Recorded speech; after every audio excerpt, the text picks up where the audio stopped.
Então, gente, vamos dar início aqui no que a gente tem para tratar aqui hoje. Hoje estamos aqui num grupo bem pequeno e isso tem suas vantagens também, né?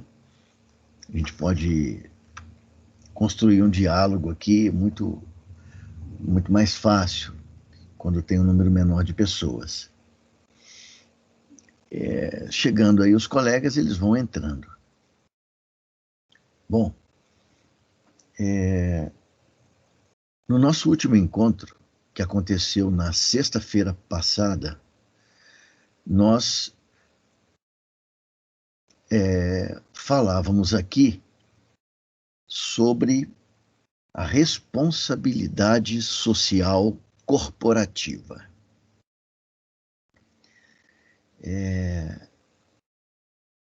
A referência que nós estávamos usando aqui para falar sobre isso é o filme The Corporation e também um texto da obra homônima do Joel Bacan, né? O capítulo 2 da obra, intitulado Negócios como Sempre. Eu havia dito para vocês que o grande mérito, talvez, né, tanto do livro quanto do filme, é que a obra foi construída com opiniões, né, posicionamentos de pessoas de situação as mais variadas, né? Então tem empresários, né? Tem diretores-presidentes de empresas, né? CEOs, né? Ali tem intelectuais que são adeptos, né? Que são simpatizantes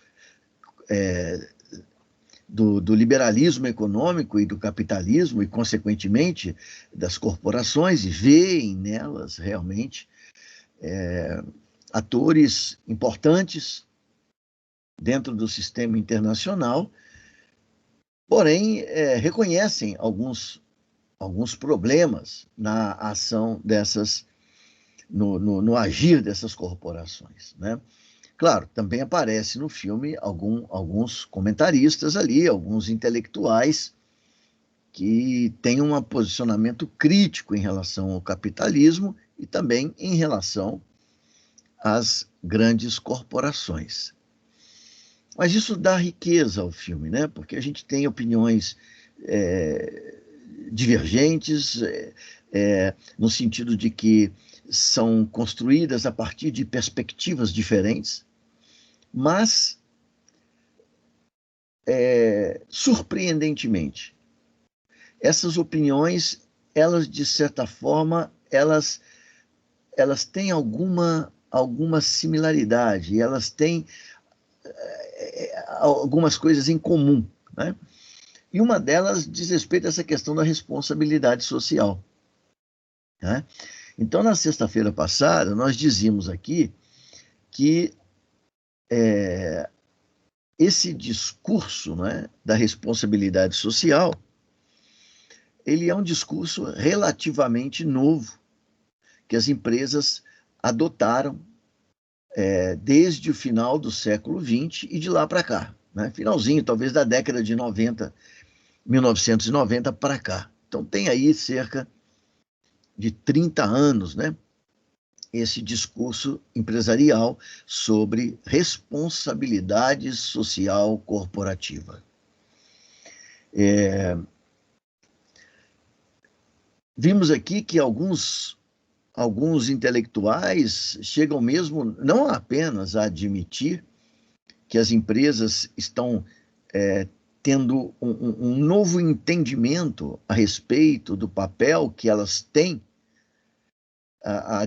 a desempenhar na sociedade, mas eles chegam a dizer, inclusive, que o capitalismo talvez estivesse entrando, ou esteja entrando, numa nova fase do seu desenvolvimento, intitulada por eles de Capitalismo com Consciência.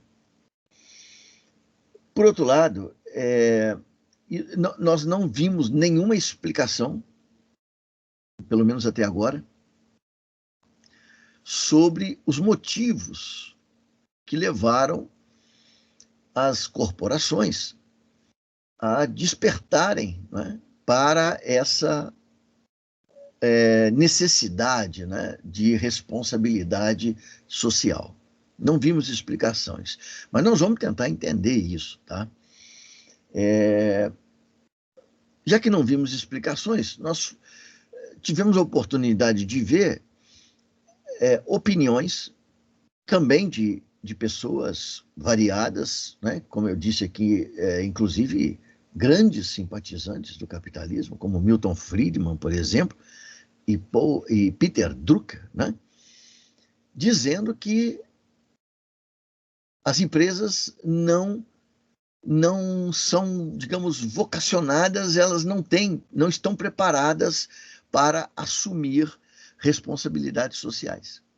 E por quê? Usando lá a explicação do Milton Friedman, nós dissemos aqui que, segundo a visão do Friedman, uma empresa ela tem proprietários, ela tem donos, né? Esses donos aplicam seus recursos nas empresas com um único objetivo, que é o objetivo de aumentar o seu patrimônio, né? De transformar um valor X num valor X mais Y, né? Esse é o propósito dos investimentos dentro de uma sociedade capitalista. Então, o Milton Friedman diz, olha, a empresa não pode ter como propósito algo que não é o propósito dos seus donos, né? Então, o Friedman, ele descarta a possibilidade de que as empresas assumam um novo compromisso na sociedade, que seria uma responsabilidade pelas questões sociais. Quando se fala aqui de sociais, está relacionado com questões socioambientais, né? Porém, o Milton Friedman reconhece que, se alguma ação que manifeste uma preocupação da corporação ou da empresa com as pessoas ou com o meio ambiente, se uma ação dessa permite que a empresa aumente as suas vendas, bom, nesse caso, a empresa ela pode praticar essa ação supostamente de responsabilidade social, mas ela não está fazendo porque ela tenha apego a ações de responsabilidade social. Ela está fazendo porque ela considera que aquilo ali é uma ponte para obter lucros mais expressivos. Então, nesse caso, o Friedman diz, não tem problema nenhum, né? Bom, hoje, depois de ver isso aí, essa postura, né, das corporações, eu hoje queria que a gente avançasse um pouquinho aqui, porque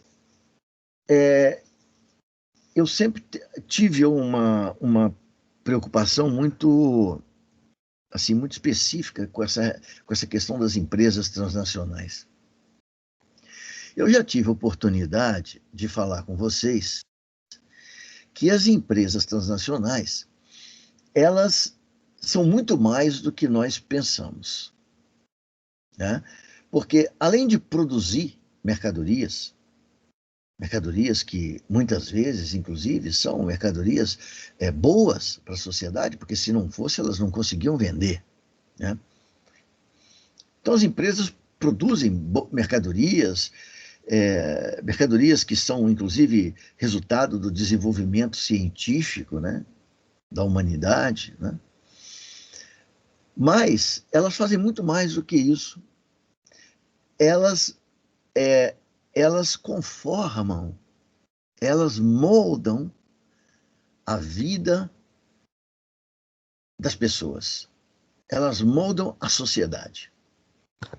Moldam não apenas porque as pessoas passam a utilizar na sua vida cotidiana essas mercadorias produzidas pelas empresas, e muitas vezes essas mercadorias, elas determinam mudanças comportamentais, não é? Como nós já tivemos a chance de comentar, mas existe uma outra relação mais íntima ainda entre as empresas e os homens. Porque as empresas, na verdade, elas necessitam da presença do ser humano. A empresa funciona mediante trabalho, e trabalho quem realiza, quem faz, são os homens. Então, os homens, eles estão dentro das empresas. E as empresas, elas têm uma dinâmica própria. Elas têm uma moral que lhe é própria. Nós falamos também aqui, já tivemos até a oportunidade de falar sobre isso, não é? Então, veja, as empresas têm uma moral. Qual é a moral da empresa? A moral da empresa é o lucro, né? É lucrar, lucrar, lucrar, lucrar. Quando o homem ele é empregado, quando ele passa a trabalhar para essa empresa, ele precisa incorporar a moral da empresa. Vocês talvez já tenham ouvido na empresa onde vocês trabalharam, onde trabalham, ou naquelas onde trabalharão no futuro próximo. Vocês já ouviram uma expressão que é a expressão é preciso vestir a camisa, né? Vestir a camisa. Esse vestir a camisa, né, é uma expressão metafórica para dizer que, olha, você precisa incorporar os valores da empresa. Não adianta você entrar numa empresa, ficar lá porque recebe um salário, mas julgar que a empresa age de uma maneira equivocada. Isso é o que pensam os donos das empresas. Se você é contratado pela empresa, se você vai ganhar dinheiro pela empresa, ora, você precisa se comprometer com a empresa, né? Precisa vestir a camisa. Bom, e por que que isso me incomoda? Por que que isso sempre me chamou muita atenção e por que que eu agora estou trazendo isso aqui para a nossa reflexão? Porque, veja, nós, nós somos aquilo que nós aprendemos a ser, né? O meio que nós vivemos, ele contribui muito para a formação do nosso caráter. Quando nós estávamos aí tendo as nossas aulas presenciais, e quando eu ia falar a respeito dessa aula de hoje, eu geralmente convidava o professor Percy para participar da aula comigo. Eu convidava ele para participar da aula. Por quê? Porque o Percy é psicólogo. E o que eu quero hoje comentar aqui com vocês tem um pouco a ver com psicologia. Porque, veja, eu perguntava para o Percy, durante a aula, na frente dos alunos, eu perguntava para ele o seguinte, Percy, de que maneira é formado o caráter das pessoas? Ele falou comigo, bom, Carlos, as pessoas, elas formam o seu caráter a partir da sua da sua vivência, né?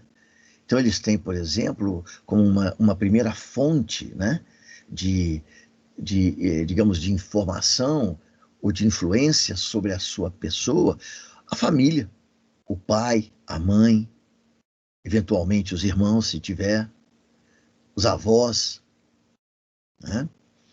A família tem um papel muito grande na formação do caráter das pessoas.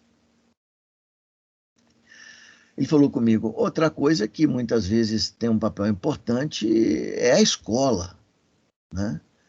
A escola e os amigos, porque a escola, a gente praticamente começa a frequentar a escola ali com 6, 7 anos de idade, né?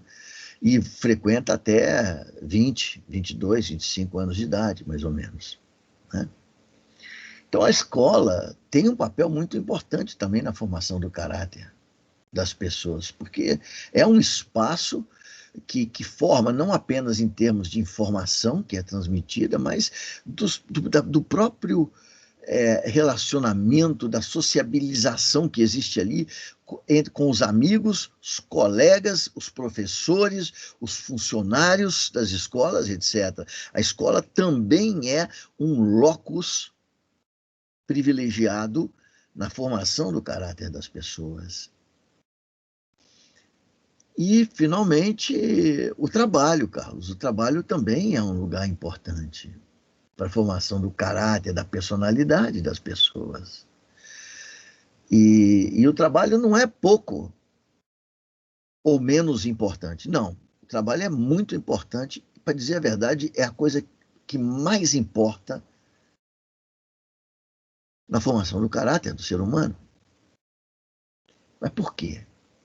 Porque, veja, depois ali dos 25 anos, mais ou menos, vamos, né, arredondar aqui de uma maneira geral, aproximadamente por volta dos 25 anos, o sujeito já preparado, qualificado, formado, etc., ele começa a trabalhar. E, pelo menos até os dias de hoje, a jornada de trabalho, elas costumam ter 8 horas de duração. 8 horas de duração. Admite-se, geralmente, né, que as pessoas geralmente costumam dormir, né, alguma coisa em torno de 7, né, horas por dia. E as pessoas precisam também de um tempo para a higiene, né, para o transporte da casa para o trabalho, do trabalho para casa, né? Então, as 7 horas que as pessoas precisam para dormir, mais, vamos dizer, 2 horas, que é o tempo que elas precisam para transporte, de ir de volta para o trabalho, higiene em casa, tomar um banho, né? Almoçar, jantar, né? Também isso tudo exige, demanda tempo, né? Então, imaginar que com tudo isso elas gastem 2 horas. Então, dá 7 mais 2, 9, com 8 de trabalho, 17. Ora, 17, portanto, sobram no dia para a pessoa alguma coisa em torno aí de 7 horas. Então, veja, 7 horas livre, 8 horas de trabalho.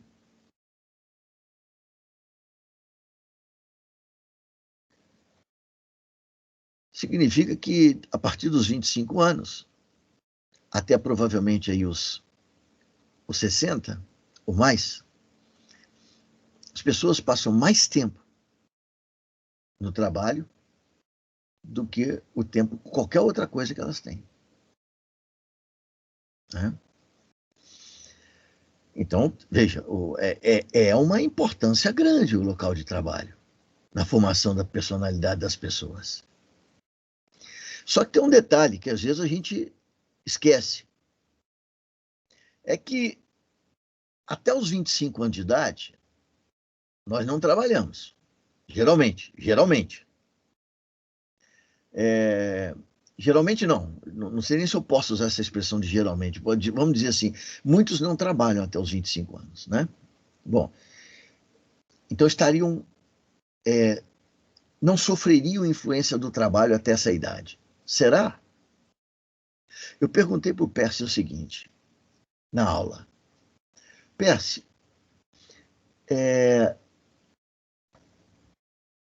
é comum que as pessoas levem para casa delas o comportamento do trabalho, da empresa onde trabalha. E fui mais objetivo ainda. Professor Percy, existem, por acaso, estudos que demonstram que muitas pessoas, muitos profissionais, carregam para dentro de casa as tensões, as situações que elas vivem, o padrão de comportamento de dentro da empresa? Percy falou, sim, Carlos, tem estudos que mostram isso.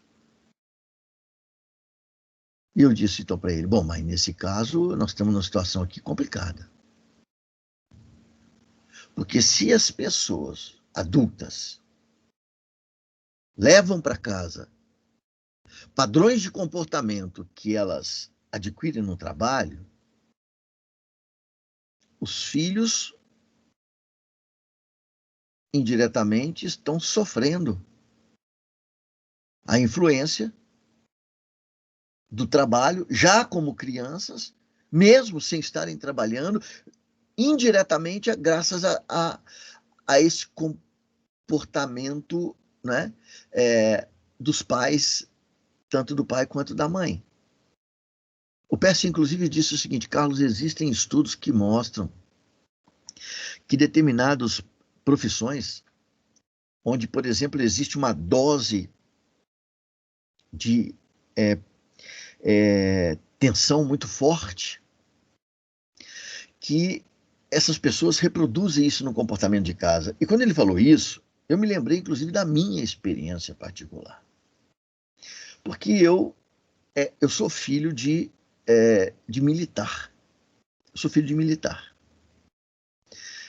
E posso dizer para vocês com muita tranquilidade, minha casa era administrada como se fosse um quartel. Meu pai, ele não era um homem de diálogo. Porque militar geralmente não é um homem de muito diálogo. Militar, ele aprende a obedecer.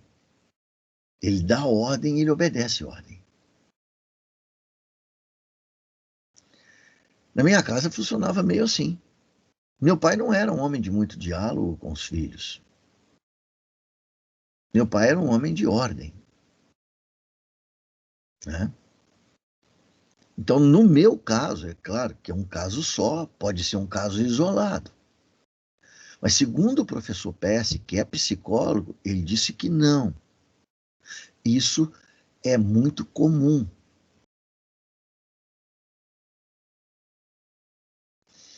Então, eu tinha dito aqui que a partir dos 25 anos nós passamos mais tempo no trabalho do que em qualquer outro lugar. Mas agora eu vou mais longe para dizer que, na verdade, não é só a partir dos 25 anos, não. É a partir de criança já. Bom, mas peraí, professor, por que você está falando tudo isso? Por que você está dizendo que o local de trabalho ou as relações de trabalho são tão importantes para a formação da personalidade, do caráter das pessoas? Sim, porque eu quero falar exatamente agora da relação das pessoas com as grandes empresas, as grandes corporações, mas não só elas. Porque elas são a linha de frente. Elas são, por assim dizer, aquelas que sobreviveram a um mercado, a uma arena de competição. Sobreviveram, engrandeceram, cresceram, dominaram mercados estrangeiros e são gigantescas. Mas elas não são únicas. As empresas de tamanho médio e também pequeno, muitas vezes estão debaixo dos mesmos efeitos. Mas e daí? Você pergunta, né? Qual é a relação das pessoas dentro da empresa? O que as empresas querem que as pessoas façam? Bom, para quem assistiu o filme, lá tinha vários exemplos, né? E eu quero pensar alguns daqueles exemplos lá. né?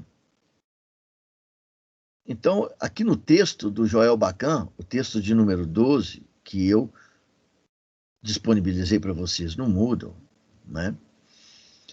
Aqui nesse texto tem aí algumas passagens, eu vou compartilhar aqui com vocês algumas passagens do texto. Vocês estão vendo o texto já?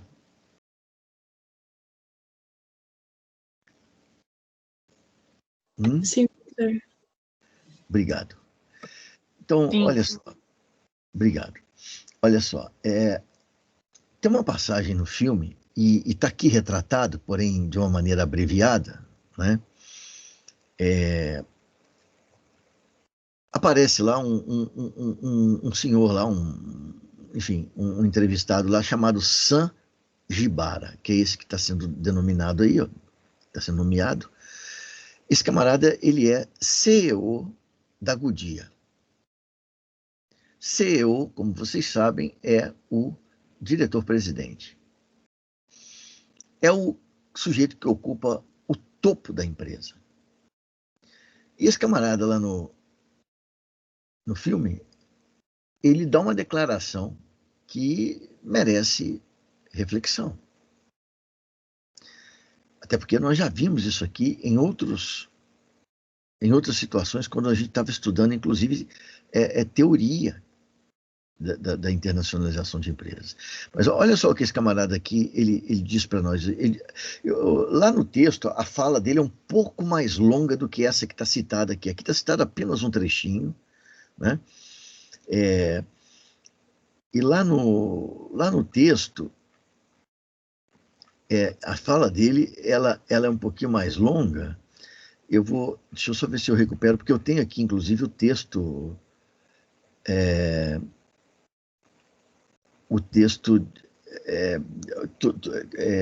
digitado também, né, o texto do filme. Você consegue encontrar isso aí na internet. E aqui ele diz o seguinte, deixa eu ver aqui se eu consigo encontrar. Ele diz o seguinte: nenhum trabalho, em minha experiência com a Goodyear, foi tão frustrante quanto o cargo de CEO. Embora pareça que você tem poder absoluto para fazer o que quer, a verdade é que você não tem esse poder. Às vezes, se tivesse liberdade, se quisesse seguir suas ideias e prioridades pessoais, você agiria diferente. Mas um CEO não pode fazer isso. Os cortes de funcionários tornam-se tão comuns que as pessoas acham que os CEOs fazem isso sem pensar nas implicações humanas de suas decisões. Nunca é uma decisão que um CEO toma de forma leviana. É uma decisão difícil, mas é uma consequência do capitalismo moderno. Então, veja, nesse trecho aqui, né, que é um pouquinho mais longo do que esse que está citado aí no texto, né, onde diz apenas aqui, você agiria diferente se realmente fizesse como gostaria de fazer, de acordo com suas posições e prioridades pessoais. Mas, como CEO, você não pode fazer isso. Então, veja, este camarada aqui, ele está dizendo para nós, olha, isso aqui não é um crítico de multinacional, isso aqui não é um socialista, não tem nada disso. É um CEO de uma grande multinacional. E ele está dizendo para nós o seguinte, olha, na função de CEO, quem está aqui não sou eu. Esquece. Quem está aqui é um outro ser.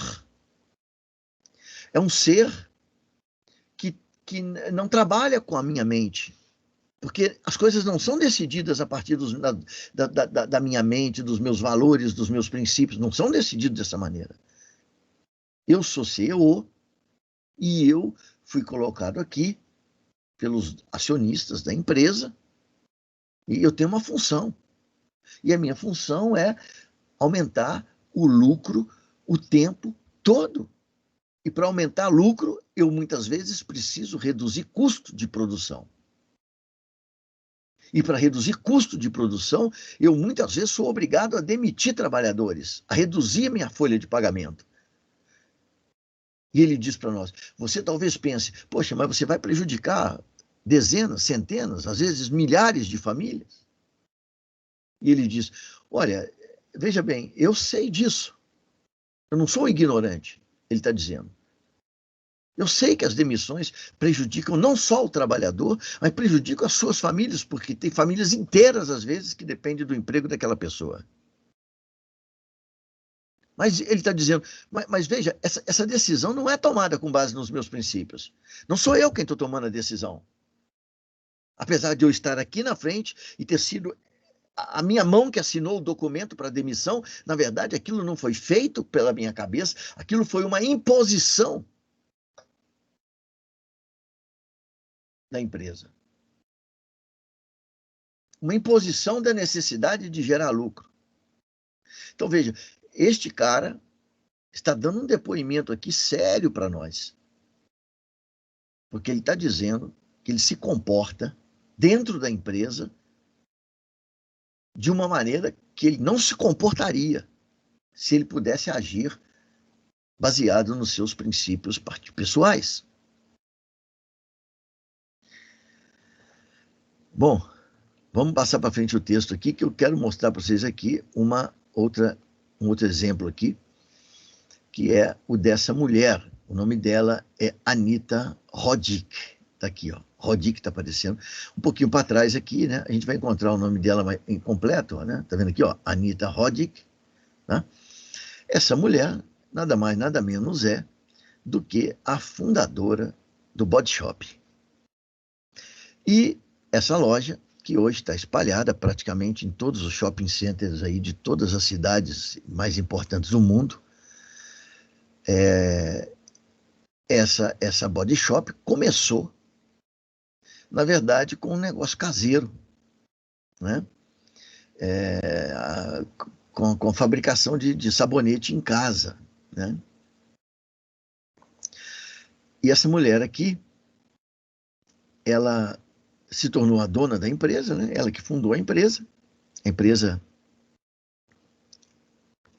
A mulher depois queria ampliar a empresa, porque a empresa começou a dar certo, ela abriu a empresa começou a fazer sucesso, começou a vender, e os produtos tinham tanta aceitação que ela, como empresária normal, ela pensou, não, vamos abrir mais lojas, né? E para abrir mais lojas, ela precisava de dinheiro, de mais dinheiro, né, para ampliar o número de lojas. Primeiramente nos Estados Unidos e depois para o resto do mundo. Mas ela disse aqui, ó, eu só queria uma extensão da minha casa. Eu queria poder colocar o meu coração no local de trabalho. Sempre pensei na companhia, na empresa, né? Como reflexo do meu comportamento. Sempre foi o meu alter ego, afirma ela, né? Então, veja, ela criou uma empresa e queria que a empresa fosse uma espécie de continuação dela, fosse uma extensão dela, da pessoa dela. Né? E ela, inclusive, tinha assim, um sentimento ela tinha uma sintonia muito grande, né? uma interação muito grande, empatia muito grande com a sociedade. E ela dizia aqui o seguinte, ó, se você tem lucros, todo o propósito do negócio é o de doar aos outros. Faça o melhor que puder pela sociedade. Seja um guia na comunidade. E ela queria que a empresa dela fosse isso. Mas quando ela quis abrir novas lojas, e mais lojas, e mais lojas, ela começou a precisar de cada vez mais dinheiro. Então, ela resolveu abrir o capital da empresa. Ou seja, convidar pessoas de fora para se tornarem acionistas, e com o dinheiro que elas trouxessem, ela poderia então ampliar o negócio dela rapidamente e ganhar, conquistar mercados, etc, etc. E aí, para abrir o capital da empresa, ela teve que ir para a Bolsa de Valores, porque é lá que se vende ações da empresa quando você abre o capital da sua empresa. E ao chegar na bolsa, ela disse aqui em cima, está aqui em cima, não marquei, está aqui, ó.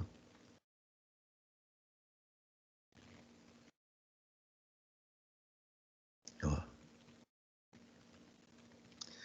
Você entra no mercado de ações e crescer é imperativo. E para os padrões de um pequeno grupo de pessoas, investidores que são jogadores, como em um cassino, né? Então ela foi para a Bolsa de Valores, abriu o capital da empresa e a empresa passou a ter muitos acionistas. Muita gente comprou papéis da empresa e se tornaram acionistas, né?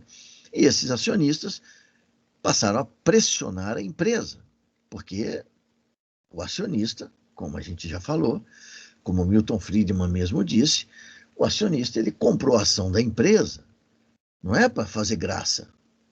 Ele comprou ações da empresa porque ele quer viver do rendimento da ação. Ele quer que aquele investimento dê lucro para ele. E aí eles começam a exigir da empresa que ela tome posicionamentos para ampliar o controle de mercado, ampliar os lucros e distribuir parte desses lucros na forma de dividendos com os acionistas. E aí, aos poucos, né, ela foi perdendo, ela foi perdendo o controle da empresa. Finalmente, ela vai ser afastada do comando da empresa e uma outra pessoa vai assumir o controle da empresa e ela vai dizer aqui o seguinte, olha, isso aqui são palavras dela, tá bom? Está escrito aqui, ó.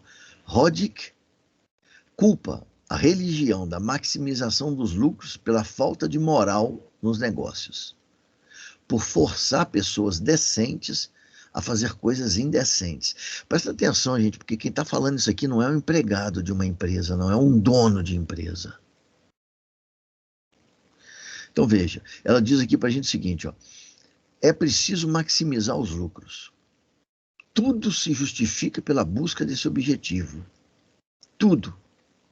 Tanto usar trabalho infantil, como explorar mão de obra barata ou prejudicar o meio ambiente. Tudo está justificado pelo lucro. São justificáveis na maximização dos lucros. É justificável demitir 15 mil pessoas para maximizar os lucros e manter as comunidades nesse sofrimento. E quem faz isso são as pessoas. Olha o que ela diz aqui para cima. Segundo Roddick, a corporação faz com que as pessoas deixem de ter solidariedade pela condição humana. Ela, a corporação, nos separa de quem somos. A linguagem dos negócios não é a linguagem da alma, nem a linguagem da humanidade. É a linguagem da indiferença. É a linguagem da separação, do segredo, da hierarquia. Ela, a corporação, está criando a esquizofrenia em muitos de nós. Então veja, Roddick está falando para nós aqui que aquilo que já falou Gibara, acabamos de citar lá o da Goodyear, dizendo que dentro da empresa o homem deixa de ser aquilo que ele é. E ele começa a incorporar os valores da corporação. É como se a pessoa, ao chegar na empresa, ele tirasse a sua jaqueta e pendurasse ali no cabide. Aquela jaqueta é como se fosse o caráter dele, a personalidade dele. Aí ele entra na empresa e vai trabalhar. Lá dentro da empresa, o caráter dele é lucro, Essa é a palavra de ordem: lucro, lucro, lucro, lucro, lucro. E, quando ele vai embora para casa, ele pega o casaco, que é a moral e a ética dele, e vai para casa. Essa pessoa, então, passa a viver uma vida com duas naturezas diferentes. É exatamente isso. Eu perguntei para o professor Percy na aula: professor Percy, uma pessoa que vive simultaneamente duas personalidades, ela é uma coisa em casa e ela é outra coisa no trabalho. Como é que a psicologia lida com isso, professor? Ele falou para mim: ó, Carlos, isso em psicologia, alguém que vive com duas personalidades, a gente diz que são esquizofrênicos. Esquizofrenia. E aqui agora, a proprietária aqui, né, a empresária Anita Roddick, diz para nós que a corporação está criando a esquizofrenia na sociedade, produzindo essa espécie de homem, de ser, né, que ele, na verdade, é uma criatura com dupla personalidade. Vou voltar um pouquinho o texto, porque aqui, ó, tem o depoimento desse camarada. Ele aparece também no filme, para quem assistiu o filme. O nome dele é Mark Berry. No filme, ele é um loiro. Ele tem um cabelo assim, em pé para cima, né? Ele é um loiro. E ele, aqui está dizendo o seguinte: o Mark Berry, um especialista em inteligência competitiva, diz: eu sou essencialmente um espião. Gosta de pensar sobre si mesmo como um bom partido. Bom, então ele vai dizer lá no filme que ele é um espião. Ele é um espião corporativo.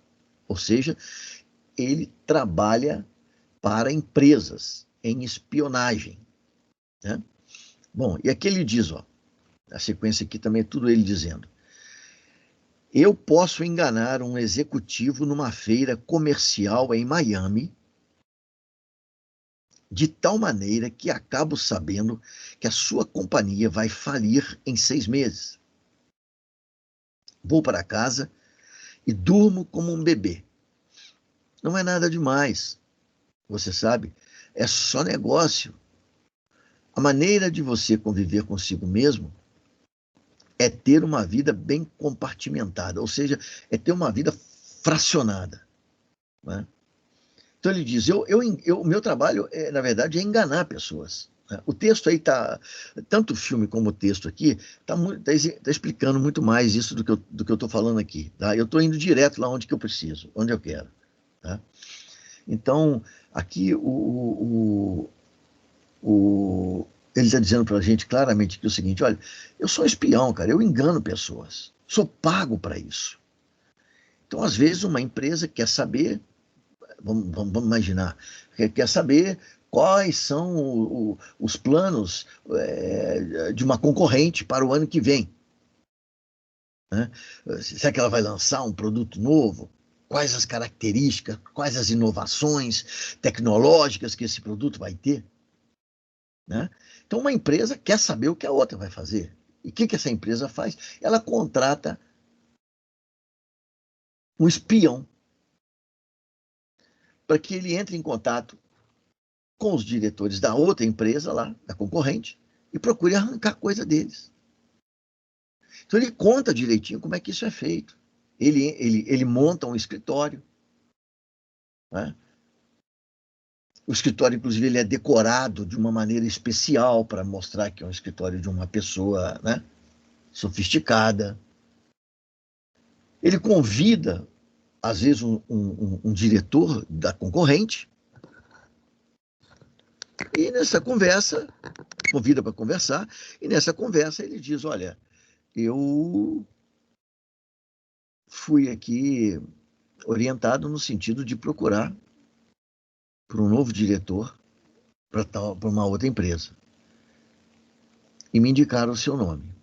E eu queria saber quais são as condições que você hoje está trabalhando na sua empresa e tal, porque quem me pediu para entrar em contato com você está disposto a pagar um salário maior, melhores condições e tudo mais. E a conversa vai, como se ele fosse intermediário de uma outra empresa que iria contratar aquele diretor, pagando um salário muito melhor. E nisso, na conversa, ele vai arrancando ali, né, algumas informações a respeito da empresa onde ele está hoje, aquele camarada, que é exatamente o que a empresa que contratou ele como espião deseja saber. Então ele está dizendo isso aqui, ó. Eu engano as pessoas, roubo dessas pessoas segredos corporativos, depois eu vou para casa e durmo como um bebê. Não fiz nada demais. Não fiz nada demais. Faz parte. Ele diz aqui, ó. Se você é o CEO, se você é o CEO, você acha mesmo que os acionistas se importam se você é um bom moço ou não?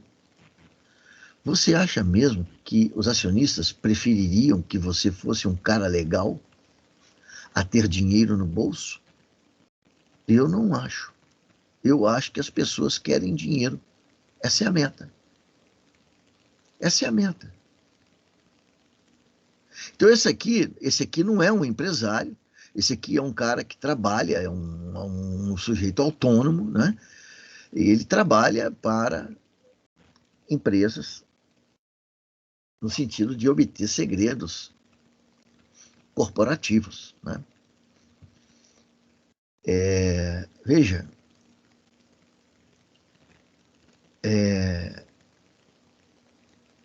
tem pessoas que às vezes têm determinados valores morais que trouxe de casa e chega na empresa e às vezes vai trabalhar, por exemplo, na contabilidade da empresa. Vocês sabem que a contabilidade ela é registro de contas, né? E a contabilidade ela permite, não é, que que sejam feitos ali muitas manipulações, de tal maneira que você pode, por exemplo, reduzir artificialmente os lucros da empresa, simplesmente para pagar menos impostos, né? Isso é uma operação criminosa. Se for pego, né, isso é considerado crime e pode dar, inclusive, prisão. É um ato criminoso e quem faz sabe que está fazendo. Não tem jeito de você manipular contas sem saber que você está mexendo naquilo. Não tem jeito. E às vezes tem pessoas que, por uma questão de ordem moral, vai trabalhar numa empresa, chega lá e recebe a ordem de fazer isso. O diretor chega para ele e fala para ele, olha, o lucro da nossa empresa aí foi 100 milhões, mas você precisa dar um jeito nesses 100 milhões aí, porque nós não temos condição de pagar esse montoeira de impostos aí. Dá um jeito de fazer esse lucro aí baixar para 60 milhões, né? Porque aí nós vamos pagar imposto só sobre 60 milhões. Os outros 40 milhões de lucro, a gente fica isento de imposto. Aí o sujeito tem lá os seus princípios morais, e como ele faz? Sinto muito, doutor, mas eu não vou fazer essa fraude. A escolha é simples. Ou faz, ou procura outro emprego. Funciona desse jeito, né? E muitas pessoas, pelas necessidades correntes do dia a dia, da vida, né? A pessoa precisa, às vezes, alimentar a família, filhos, não sei o que mais. Às vezes se sujeita a fazer. E ali ele vai sendo esmigalhada a moral daquele camarada. Ele sabe o que está fazendo, não é? E ele vai para casa depois, e lá em casa vai dizer o quê? Eu sou honesto, eu não roubo. Ou ele vai dizer na hora que vê na televisão um político roubando. Canalha. Hum? Ele está em condições de falar que o político ladrão é um canalha?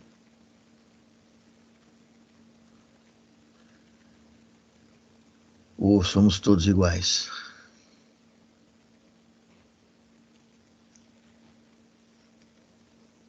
Lucro, né?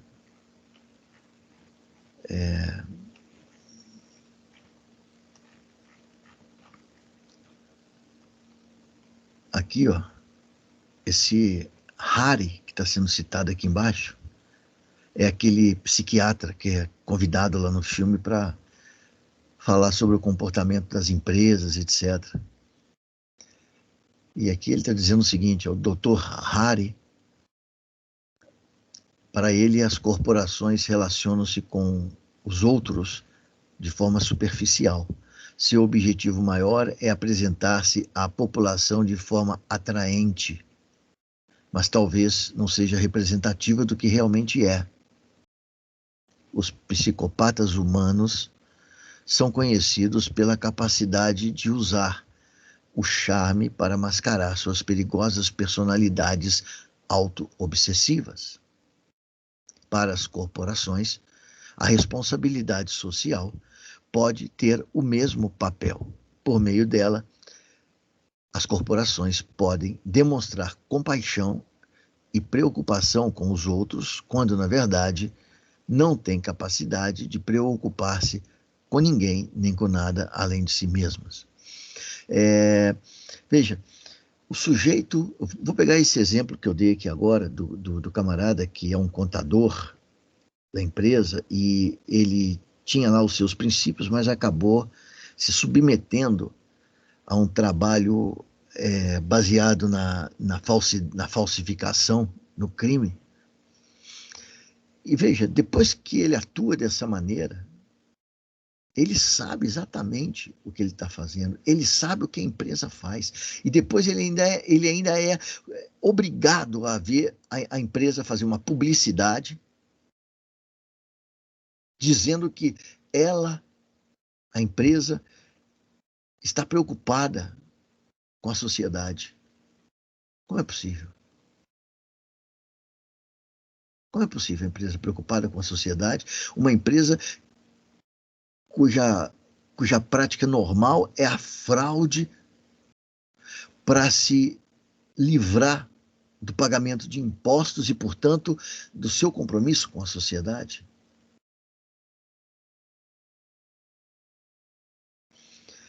Olha, eu vou só puxar aqui um trecho de uma fala de um outro camarada que tem lá no filme, no documentário. Eu vou tirar esse slide daqui e vou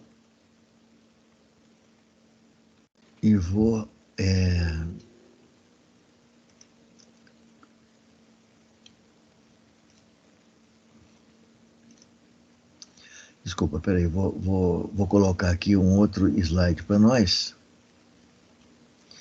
Na verdade, não é slide, na verdade é o texto, é o descritivo, né, os diálogos todos que tem naquele filme.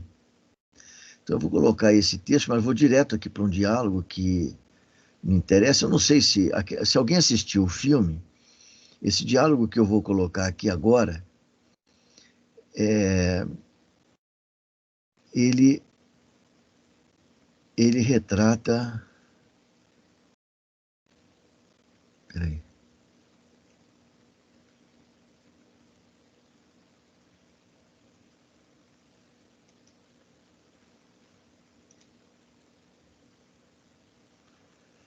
Peraí. Ele retrata... Acho que eu não vou conseguir, não sei porquê.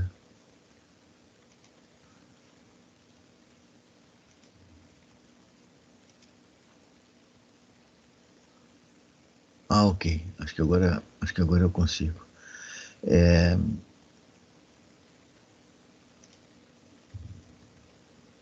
eu ver aqui, gente, peraí. Agora, aqui, ó. Esse diálogo, ele retrata... Eu não sei se vocês se lembram lá, apareceu lá no filme um senhor, ele é um corretor de valores em Nova York. E ele diz aqui o seguinte lá no filme, ó. Esse aqui é a fala dele no filme, tá? Ele diz o seguinte, ó: os negociantes não pensam em questões morais quando se trata dos efeitos sobre o meio ambiente. Eles enxergam dólares e estão faturando. Os corretores não ficam longe do cobre porque é contra suas crenças religiosas de políticas ambientais. Você pensa nisso, mas por pouco tempo. Em só um instante, a cidade é poluída no Peru. Mas o corretor, né, precisa comprar cobre e receber uma comissão também. Os dados que recebemos não incluem nada sobre condições ambientais, porque até elas se tornarem uma commodity ou serem negociadas em bolsa, não temos nada a ver com isso. Não entra em nossa psique. É tão distante e mal ouvimos falar disso, né? Eu vou pular aqui um pouquinho esse camarada, deixa eu ver se eu acho que tem uma continuação da fala dele. Desculpa. Aqui, ó, nessa página aqui, ó, aqui embaixo, ó, ele diz assim, ó, é ele ainda falando, tá? Eu nem procurava esse tipo de ajuda. Ele começa falando aqui, ó. Peraí, vamos lá. Diz aqui, ó. Quando aconteceu o atentado, em 11 de setembro, eu não sabia quero dizer isso porque não quero pensar nisso de modo leviano. Não é algo leviano, é um ato devastador. Era realmente algo muito ruim. Uma das piores coisas que já vi na vida. Ele está se referindo aqui ao 11 de setembro, né? Aos aviões que foram jogados lá nas Torres Gêmeas. Então ele diz aqui, ó, mas o que lhe diremos, eu e todo negociante que comprava ouro e possuía ouro e prata, quando aquilo aconteceu, é que o primeiro pensamento foi: quanto o ouro subiu? O primeiro pensamento foi: meu Deus, o ouro deve ter explodido. Felizmente, os nossos clientes tinham investido em ouro. Quando ele subiu, eles dobraram os seus recursos, todos dobraram. Foi uma bênção disfarçada, devastador, destruidor, horrível, mas pelo lado financeiro, maravilhoso. Aqui, esse horrível aqui não está escrito lá não, tá? Ele não fala isso no filme, não. Meus clientes que estavam no mercado lucraram muito. E ele continua, eu nem procurava esse tipo de ajuda, mas aconteceu. Quando os Estados Unidos bombardearam o Iraque em 1991, o petróleo subiu de 13 dólares para 40 dólares o barril. Queríamos que as bombas caíssem logo sobre Saddam Hussein. Estávamos entusiasmados, queríamos que ele criasse problemas. Faça o que for preciso, incendeie, mas os preços subirão. Todo negociante comemorava aquilo. Não havia um negociante que não estivesse entusiasmado. Aquilo era um desastre, uma catástrofe, bomba, guerra. Na devastação, há oportunidade, né? Então, veja, Estou mencionando isso aqui para a gente, né, ter como referência essas diversas menções que são feitas no texto e no filme, que mostram para nós que dentro da sociedade capitalista, o comportamento, né, do homem, ele passa a ser moldado pelos propósitos dessa economia. Então, se vocês hoje olham para a sociedade e se assustam às vezes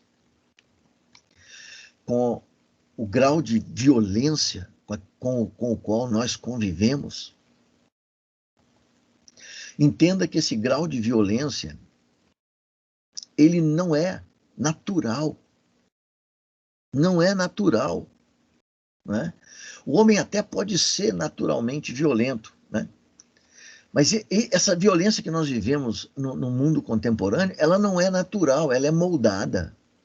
Ela é moldada pela economia que nós vivemos. E dentro dessa economia que nós vivemos, um papel central, decisivo, tem as empresas, e mais ainda as grandes empresas. Alice, você gostaria de fazer algum comentário?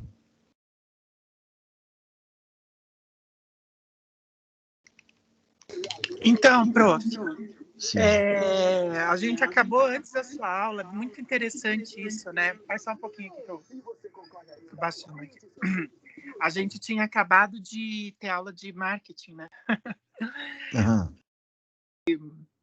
O professor estava falando de algumas técnicas que eles usam, né? Uhum. Que na linguagem dele, ele diz impactar. Impactar. Quer dizer, seduzir a pessoa para a pessoa comprar, né? Uhum. E na realidade, para mim, isso é manipulação, né? Entendeu? É uma coisa assim bem diabólica o marketing, essas empresas fazem, sinceramente. Eu não sei, Alice, você por acaso assistiu o filme The Corporation? Oi? Ai, sério, eu assisti, assim, é deprimente. Não, eu digo isso, eu tô perguntando isso, sabe por quê? Porque no filme tem um momento lá, já meio assim, lá para frente do filme, tem um determinado momento que aparece exatamente uma mulher que ela representa, segundo ela diz no filme, a maior empresa de publicidade dos Estados Unidos. Ela mesma diz isso lá, né? E dá até os números, quanto é que a empresa gasta em bilhões de dólares por ano, aquele negócio todo. É uma empresa gigantesca de marketing, que faz marketing para não sei quantas empresas. Ela diz que eles procuram captar todo tipo de informação para poder manipular as pessoas. Né? E no final da fala dela, ela diz o seguinte, porque ela diz, ela reconhece que o trabalho dela é um trabalho de manipulação. Ela é a líder dessa empresa de publicidade lá. E ela reconhece o trabalho de manipulação dela e ela diz o seguinte, lá no filme, ela diz assim, uma vez uma amiga me perguntou, escuta, o que você faz é ético? E ela responde, olha, eu disse para minha amiga o seguinte, bom, se é ético, eu não sei. Agora, eu fui contratada para fazer um trabalho. Desde que eu faça esse trabalho bem feito, para mim as coisas estão resolvidas.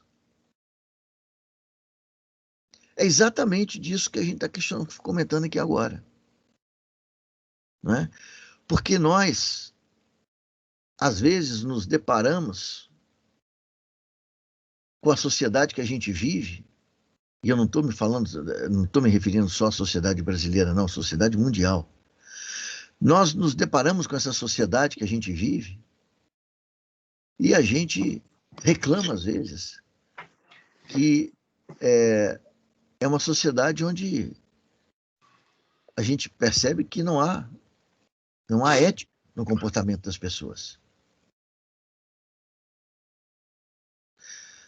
E agora a gente está vendo aqui que, não vou dizer que de maneira absoluta, que seja o único fator a contribuir para isso, mas nós estamos vendo aqui que as empresas, elas têm um papel decisivo na construção de uma sociedade de esquizofrênicos, de pessoas que moldam a sua ética de acordo com as necessidades. Uma sociedade em que as doenças psiquiátricas assim afloram, né? De depressivos, de ansiosos, de esquizofrênicos. Sim. E esse comportamento, né, da empresa, da competição, do ganho, do lucro, né, vai para frente, né? Essa competição, ela inclusive, às vezes a gente percebe ela inclusive no dia a dia, no local de trabalho, né? Um colega de trabalho, às vezes, querendo te derrubar, né? Você vê isso na faculdade. Não, em qualquer lugar, eu diria, né? Em qualquer lugar. Quem é que nunca conviveu com isso no local de trabalho? Colega de trabalho seu, na hora que tem oportunidade, se você tem uma posição ali na faculdade melhor do que a dele, a pessoa às vezes simplesmente quer te passar a perna. Por quê? Porque ética não faz sentido, o que importa é ganhar, né? Olha como as pessoas dirigem seus automóveis nas ruas, né? Agressivamente. Um modelo de direção absolutamente agressivo, em que o que vale sou eu. O senhor sabe que eu moro na Via Rápida, na Guilherme Pugsley. E assim, a placa é clara. Você pode parar na frente do prédio para embarque e desembarque. Você não pode estacionar, mas você pode parar. Tanto que é só uma tarja cruzando o estacionar ali, né? Sim. E se fossem duas, não era permitido nem parar, nem estacionar. Mas como são residência, tem empresa, tem tudo na Rápida, é lógico que tem que ter algum lugar, se alguém vai descer em algum lugar para parar, se o prédio não tiver recuo na calçada, né? Enfim, se você fizer isso, meu Deus, você vai ser xingado, você vai ser buzinado, as pessoas não têm o menor respeito, a menor educação, não sabem sequer ler placa. Eu digo sempre, eu odeio morar nessa Via Rápida aqui, porque isso me deixa tão estressada. Um dia eu quase peguei uma pedra para tacar num cara. Porque eu estava entrando no Uber e o cara estava parado na calçada. Só que eu fui entrar justamente pelo lado direito do carro. Eu não gosto de ficar sentada atrás do motorista, eu gosto de ficar no banco atrás do passageiro, porque eu gosto de ver o que o cara está fazendo, entendeu? Então, aí eu fui entrar, um filho da puta, além de buzinar, ainda me xingou. Então, assim, mas isso já aconteceu incontáveis. Essa foi a última vez que eu me lembro, que eu quase peguei uma pedra e taquei nele. Sabe? Deu uma vontade de pegar uma pedra gigante que tinha ali e tacar no vidro dele, sabe? Mas não sei, depois é capaz de dar até merda, né? Claro. Mas na hora me deu uma vontade louca de fazer isso, porque, sabe, o cara, além de tudo, buzinou e me xingou. E o cara estava na calçada, entendeu? Quem tem que dirigir com atenção é ele, desgraçado. Eu não estava na rua. Enfim, é isso aí que o senhor falou, né? A gente está vivendo um tempo em que a coisa parece que chegou no ápice, né? Da efervescência da coisa. Mas é isso mesmo, né? Essa atitude violenta, né? A atitude da vitória, custe o que custar, né? A atitude do individualismo exacerbado, né?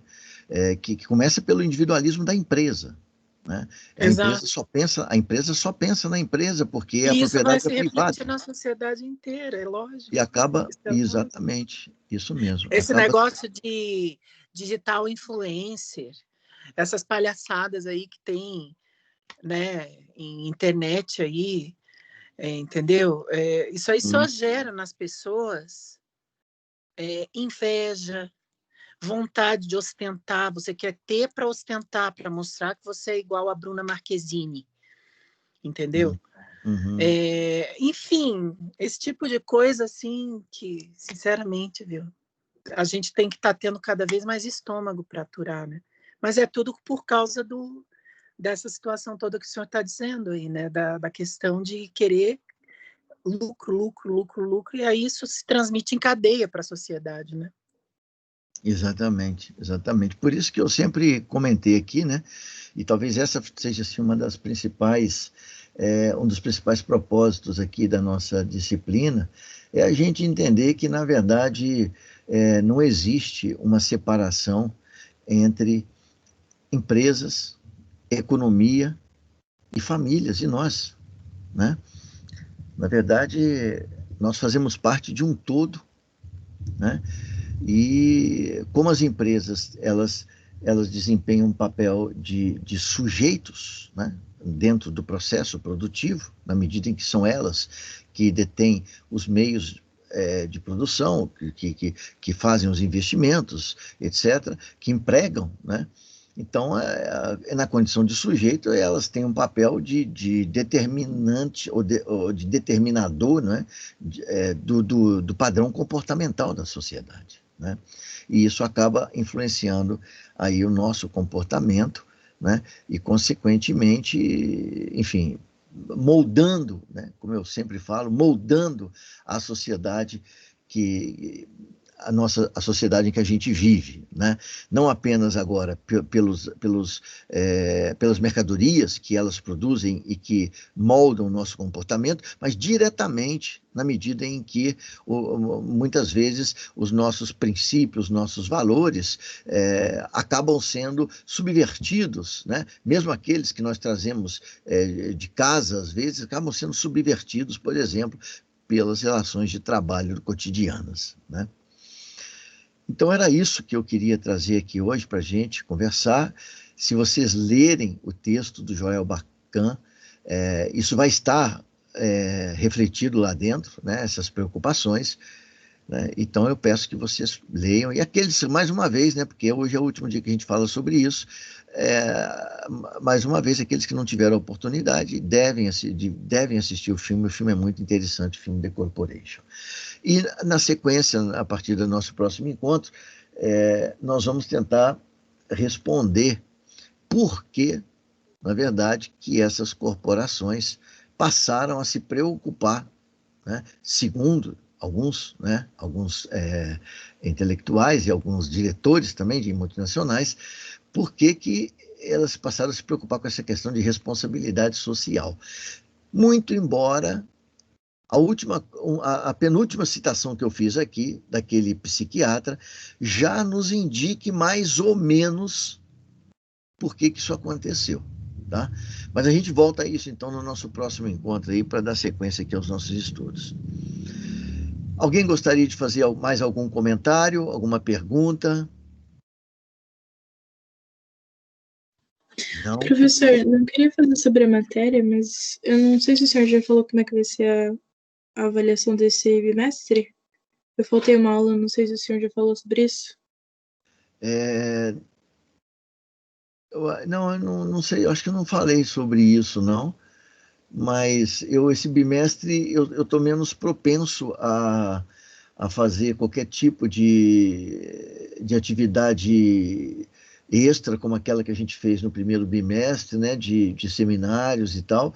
Então, eu tenho a impressão que, muito provavelmente, a nossa avaliação vai ser uma avaliação tradicional, uma prova, como fizemos no primeiro bimestre, só que provavelmente com o peso integral da nota. Ah, tá. Só pra saber mesmo. Então tá bom. Tá bom, Obrigada. sem problema. De nada, disponha. E, bom, gente, então eu agradeço aí a presença de vocês, desejo para vocês um ótimo final de sexta-feira, um bom descanso aí também no final de semana. Esse final de semana é longo, né? Feriado do dia 2. E a gente volta, então, a se encontrar na quarta-feira. Combinado? Beleza, professor. Boa noite. Boa E bom noite. feriado. Obrigada, prof. Boa noite. Bom fim de semana. Obrigado. Tchau, professor. Obrigado. Obrigada. Bom final de semana. Obrigado para vocês também. Bom final de semana. Tchau, Tchau, tchau. tchau. Até. Professor, Oi. aproveitando que ficou só eu e o senhor, eu queria lhe perguntar uma